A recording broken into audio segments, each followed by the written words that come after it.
উপজেলা নির্বাহী কর্মকর্তা শাফিউল মাজলুবিন রহমান এবছরের পৌর শহরের ইজারাটি বাতিল করার পরেও এমন বিভিন্ন অভিযোগে গতকাল ১ আগস্ট গোপন সংবাদের ভিত্তিতে রানীশঙ্গল সেনাবাহিনীর ক্যাম্প কমান্ডার মেজর নাইমের নেতৃত্বে সেনাবাহিনীর একটি টহল দল উপজেলার মাদ্রাসা মোড় থেকে অভিযান চালিয়ে ভান্ডারা গ্রামের সিরাজুল ইসলামের ছেলে রাজু মিয়া ও দোষিয়া রাজবাড়ী এলাকার আইনুল হকের ছেলে আনোয়ার হোসেন ছোটনকে চাঁদা আদায়ের রসিদ সহ হাতে নাতে আটক করে পুলিশের কাছে হস্তান্তর করা হয়। গাড়ি থামিয়ে টাকা দাবি করলে তাকে চাঁদাবাজ হিসেবেই ধরা হবে।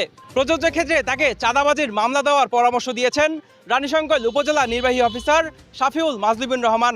ঠাকুরগাঁওয়ের রানীশঙ্কল পৌরসভার অভ্যন্তরে শুধুমাত্র বাহিরে থেকে কোনো পণ্য আসলে অথবা পৌর শহর থেকে কোনো পণ্য বাহিরে গেলে সেটির জন্য টোল আদায় করার কথা থাকলেও কিছু অসাধু চক্র দীর্ঘদিন ধরে পৌর শহরে যাত্রীবাহী অথবা যে কোনো যানবাহন থামিয়ে চাঁদা তোলার অভিযোগ নতুন নয়।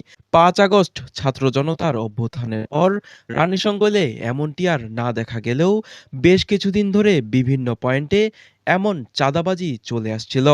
পরবর্তীতে ২ আগস্ট শনিবার তাদের জেল হাজতে পাঠানো হয়েছে বলে নিশ্চিত করেছেন রানীশঙ্কল থানার ভারপ্রাপ্ত কর্মকর্তা আরশেদুল হক। Desk report, Rakib Ferdous.